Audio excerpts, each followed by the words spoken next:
नमस्कार दोस्तों, आज की इस वीडियो में हम डिस्कस करेंगे गोल्डन रेशियो 22-14-11। देखिए, ये जो गोल्डन रेशियो 22-14-11 है, इससे रिलेटेड क्वेश्चन आपको छोटी से छोटी एग्जाम लाइक एमटीएस से लेकर कैट तक में देखने को मिलेंगे। जब आप सोल्व करोगे क्वेश्चन तो आप देखोगे कि यहाँ से क्वेश्चन एमटीएस में भी आए हुए हैं और कैट में भी आए हुए हैं। तो हम इसको समझते हैं कि 22-14-11 है क्या। सबसे पहले तो मैं उम्मीद करता हूँ कि शायद आपने पहले कहीं पे पढ़ा नहीं होगा, और अगर किसी ने पहले ये 22-14-11 कहीं पे पढ़ा हो तो मुझे कमेंट करके जरूर बताइएगा, ठीक है। तो देखिए, समझते हैं कि 22-14-11 होता क्या है। ये हमारे पास जो डायग्राम दिया हुआ है उसमें क्या है, एक स्क्वायर है, स्क्वायर के अंदर एक सर्कल है और स्क्वायर के बाहर एक सर्कल है, ठीक है। तो मैं इस स्क्वायर को नाम दे देता हूँ ए बी सी डी। ये हमारे पास एक स्क्वायर है ए बी सी डी, इसके अंदर एक सर्कल है और बाहर एक सर्कल है। अब एक बात बताइए मुझे, अगर मैं इसका जो डायगोनल है ये ए सी, ये बड़े वाले सर्कल का क्या है, व्यास है। स्क्वायर का डायगोनल ए सी बड़े वाले सर्कल का व्यास है, और जो आपका छोटा वाला सर्कल है ये इसकी रेडियस है, ये यहाँ इसका केंद्र मान लो ओ, ठीक है। तो देखिए, जो आपके पास मैं ए बी को 2a लेके चल रहा हूँ कि जो स्क्वायर की साइड है ए बी वो कितनी है, 2a है। अगर स्क्वायर की साइड ए बी 2a है तो यहाँ तक जो ये साइड होगी वो कितनी होगी, ए ऊपर भी और ए नीचे भी, ठीक है। तो इसकी जो स्क्वायर की रेडियस होगी अंदर वाले स्क्वायर की, वो कितनी निकल के आएगी, ए। अगर बड़े वाले स्क्वायर की रेडियस की बात करें तो आप एक बात बताइए, जो डायगोनल है वो कितना होगा, 2a इंटू √2। ये आपका डायगोनल होगा टोटल एसी की लंबाई है ये। हमें निकालना है एओ, तो मैं इसमें 2 का भाग लगा दूं तो मेरे पास एओ निकल के आएगा, और ये कितना निकल के आएगा, a√2।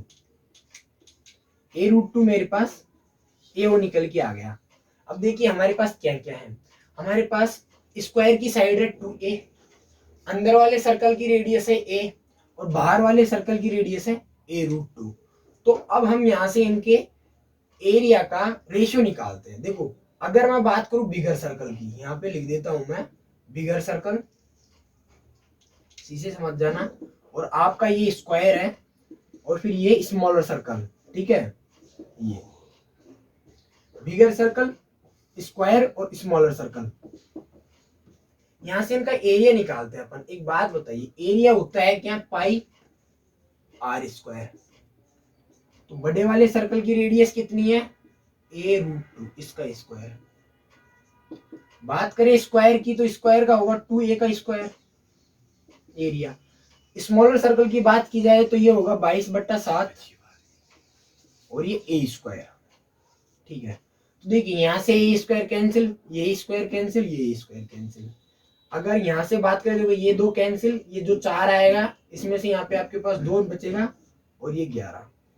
यहाँ से 7 एलसीएम आएगा तो रेशियो निकल के आएगा आपके पास 22 इंटू ये 7 इससे मल्टीपल होगा तो 14, 14, और ये आपके पास 11। तो ये आपका गोल्डन रेशियो यहाँ से निकल के आता है 22-14-11, ठीक है। तो 22-14-11 होता क्या है, अगर किसी स्क्वायर के अंदर एक छोटा सर्कल बनाया जाए और एक बड़ा सर्कल बनाया जाए तो उनका जो रेस्पेक्टिव रेशियो होता है वो 22-14-11 होता है। अब यहाँ से जो क्वेश्चंस पूछे गए हैं वो डिस्कस करते हैं हम कि पूछे क्या गए हैं। देखिए, मैंने जो पहले के पेपर्स देखे तो कई क्वेश्चंस थे जो कैट में डायरेक्ट इससे रिलेटेड आए थे। तो हम देखते हैं कि वो क्वेश्चंस कैसे कैसे पूछे गए और कैसे कैसे पूछे जा सकते हैं आगे भी इससे रिलेटेड, और हम उनको बहुत जल्दी सोल्व कर सकते हैं। मतलब कि सेकंडों में हम उनको सोल्व कर सकते हैं अगर आपकी कैलकुलेशन स्पीड थोड़ी सी ठीक है तो। इसी से समझ लेते हैं, इसी डायग्राम से।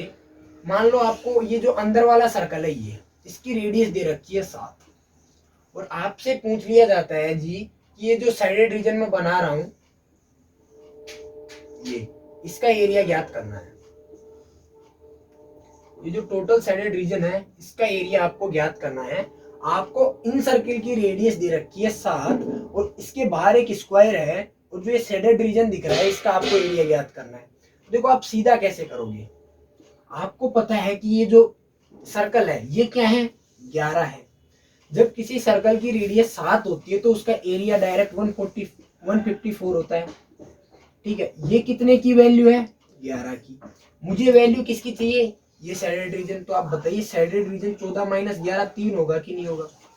क्यों होगा 3, क्योंकि देखिए ये आपका स्क्वायर है, स्क्वायर टोटल कितना है 14 और ये जो सर्कल है वो कितना है 11। तो जब इस 14 में से ये 11 जाएगा तो बचा हुआ रीजन यही तो बचेगा और ये आपका कितना है 3। तो मैं इसको 3 से मल्टीपल कर दूंगा तो मेरे पास ये चारों रीजन आ जाएंगे 1 2 3 4। अगर इन चारों में से मुझे कोई भी एक पूछे, मान लो इनको मैं हटा दूं, ये लो जी, और इसमें से पूछे कि आपको बस मान लो इसका एरिया पूछे तो आप क्या करोगे इसमें 4 का भाग लगा दोगे। ठीक है, ये यहाँ से निकाल सकते हो। और क्वेश्चंस कैसे पूछे जा सकते हैं, देखो यहाँ से कैसे भी क्वेश्चंस पूछे जा सकते हैं आपसे किसी भी तरीके से।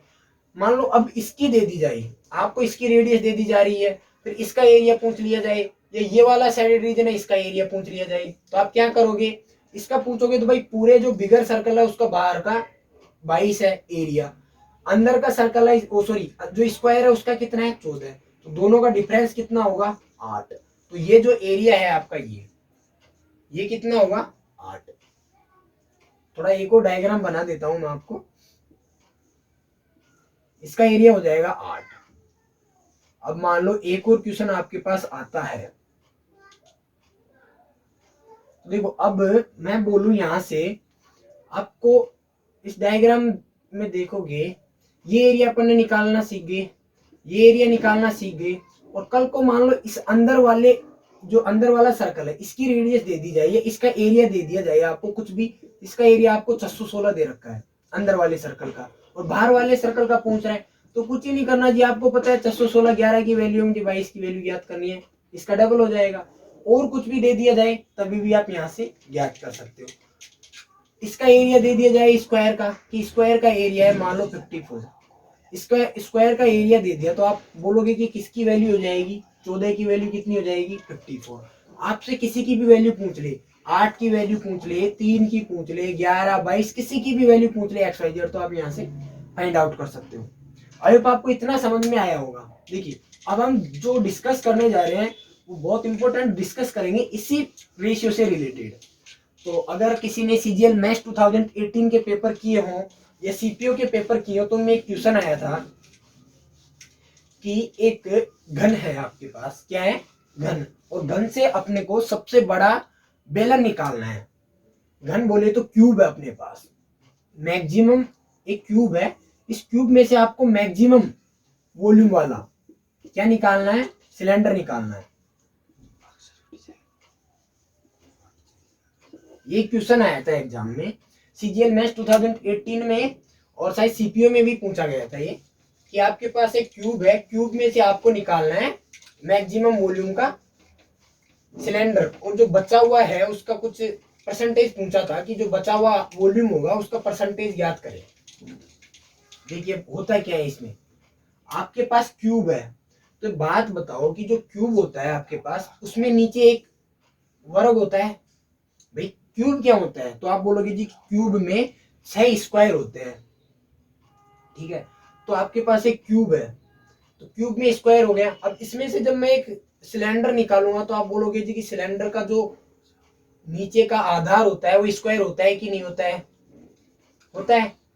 तो ये आपके पास क्यूब है और क्यूब में से जब आप ये निकाल रहे हो, ये क्यूब है, क्यूब में से आप सिलेंडर काट रहे हो तो आपके पास यही फाइनली आपके पास यही डायग्राम बचेगा, इस तरीके से कुछ बचेगा।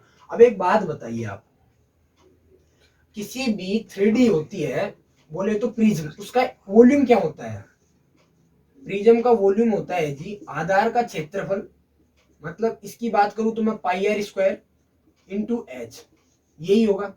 इसकी भी मैं अगर बात करूं तो यहां से भी होगा ए स्क्वायर इंटू एच, यही होगा।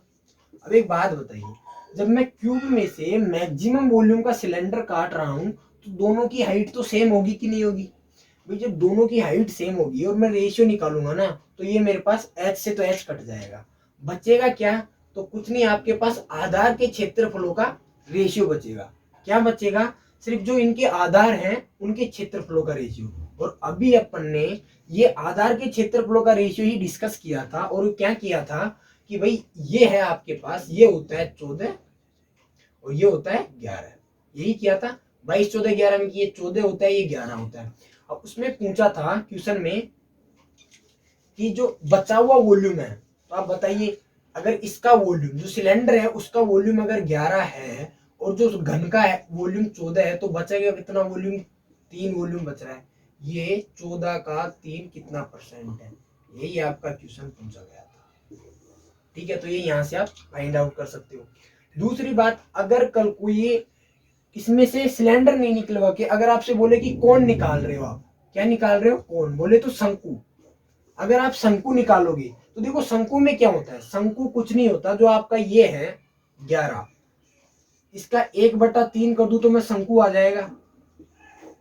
अगर आपको थोड़ी सी नॉलेज है 3D की, तो आपको पता है कि जो आपका कौन है, ओ सॉरी सिलेंडर है, सिलेंडर के वॉल्यूम का 1/3 वॉल्यूम होता है घन उसका, कौन का, क्यों?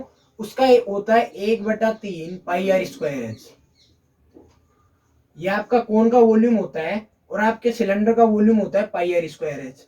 दोनों में क्या है कि इसका बस 1/3 से गुणा हो रहा है। तो यहाँ पे भी जो कोण होगा, कोण का जो वॉल्यूम होगा वो 11 का 1/3 होगा। देखो टोटल कितना है? 14। अब आप निकाल सकते हो कि भाई इसका 14 है, इसका 11 इंटू 1/3 है, तो जो रिमेनिंग होगा वो परसेंट निकालेंगे हम, तो क्या निकल के आ जाएगा? कोण का क्यूब और कोण में रिलेशन आ गया, क्यूब और सिलेंडर में रिलेशन आ गया। तो हम 22 14 11 को यहाँ पे भी अप्लाई कर सकते हैं। और आई होप आपको वीडियो समझ में आया होगा। इसको आप और खुद से एक्सप्लोर करने की कोशिश करना कि आप इसको कैसे अप्लाई कर सकते हो। देखिए मैंने इस पे बहुत रिसर्च की है, बहुत से पेपर्स प्रीवियस से पेपर सोल्व किए हैं, कैट के भी किए हैं, एसएससी के भी किए हैं, तब जाके मैंने देखा कि बहुत जगह पूछा जा रहा है, तो सोचा कि इसको पढ़ाना चाहिए, इसलिए मैं आपको पढ़ा रहा हूँ। ठीक है, आई होप आपको वीडियो पसंद आया होगा। हम नेक्स्ट वीडियो में मिलेंगे जल्दी।